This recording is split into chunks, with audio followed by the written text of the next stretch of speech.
Let's see now. Do I want 5 minutes more sleep or 10? 5.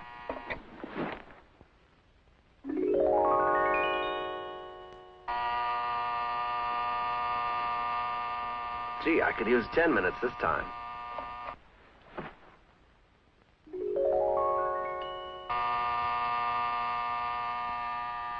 Man, you just can't oversleep with this new westclox drowse. You just click this, it wakes you after 5 or 10 minutes extra shut-eye. Now, I'm not one for luxury, but who can resist the luxury of sleeping 5 minutes more, especially when it costs so little? How much did we pay for it, Winslow? $5.98?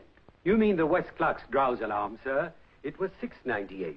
You wanted the one with the luminous dial. Can I help it if I'm afraid of the dark? Ja-dee-da-da-da-da-da. Cha-da-cha-da.